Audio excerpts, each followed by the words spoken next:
Have you ever wondered why you study English for years but still can't speak? You are not alone. Millions of people are stuck in exactly the same situation. They understand English. They can read it. They can follow videos and movies. But the moment they need to open their mouth, their brain freezes and nothing comes out.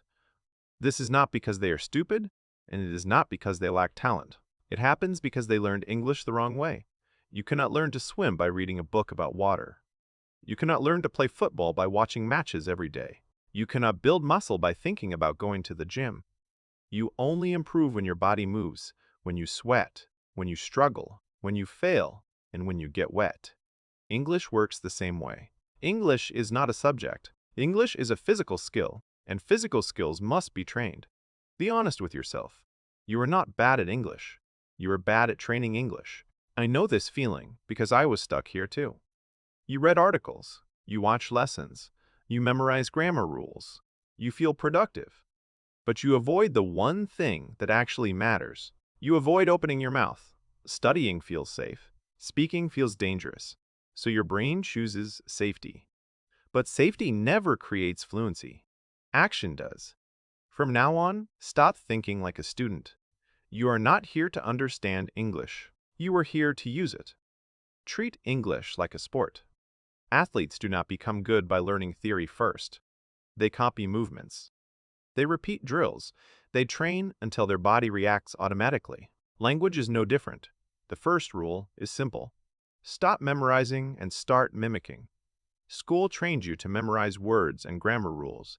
That helps exams, but it does nothing for speaking. The people who speak English best are not the smartest people in the room. They are the best copy machines. When you hear a sentence in a movie, a video, or a podcast, do not pause. Do not analyze it. Do not translate it. Do not write it down. Say it immediately, out loud. Copy the sound. Copy the speed. Copy the rhythm. Copy the emotion. Be a parrot. Parrots do not know grammar, but they speak clearly. Grammar can wait. Your mouth cannot. Your mouth must learn to move first. The second rule is even more important. You must kill the perfectionist in your head. Every time you try to speak, a voice stops you. It says your grammar is wrong, your accent sounds bad, and you look stupid. That voice is destroying your progress. Fire it. In real conversation, speed is more important than correctness. If you say, "Yesterday I go store," it is wrong grammar, but everyone understands you instantly and the message is delivered. If you say, "Yesterday, I went," your grammar is correct, but the moment is gone. People lose interest and the conversation moves on without you. Remember this clearly. Fast and wrong is better than slow and perfect. Silence is the real mistake. Now let's talk about practice. Many people say they have no one to practice with, but that is an excuse. You do not need people. You need repetitions. You need volume. You need your mouth to get tired. Talk to the ghost in your room. Talk to the empty air. Narrate your life out loud like a bad documentary. You are washing dishes, say it. You are walking outside, say it. You are tired, say it. Do not think. Do not correct. Just speak. If you don't know what to say, use this simple frame. I see something. I feel something. I want something. That is enough to start. Let me show you exactly what I mean right now. I woke up at 7. The weather is hot. I feel tired. I'm watching this video. I'm talking. I don't stop. That's it. This is how training looks. Your mouth is a muscle.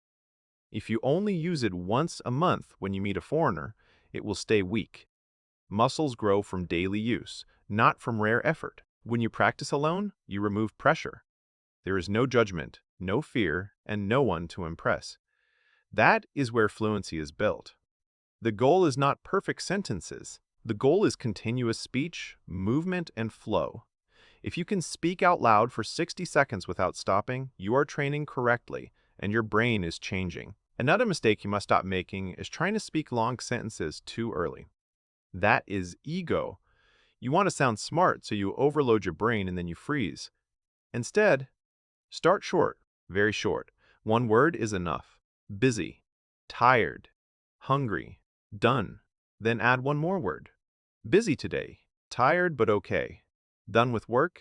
Then add one more. I'm busy today. I'm tired but okay. Done with work. Then add one more. I'm busy today. I'm tired but okay. Fluency is not about long sentences. Fluency is about starting without fear. Short words create movement, and movement kills fear. Here is your daily drill. No excuses. 5 minutes, no books, no notes, no phone. Set a timer. Speak out loud about your day. What you did, what you saw, and what you felt. Do not stop and do not correct. 5 minutes every day, especially on days when you do not feel like it.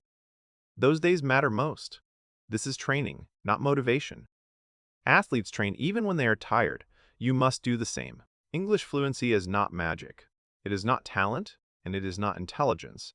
It is repetition. If you do not use it, you lose it. So here is your challenge. Turn off this video. Set a timer for 1 minute. Speak about anything. No stopping. No correcting. Just speak. Do not study today. Train. Jump in the water. Get wet. Start now.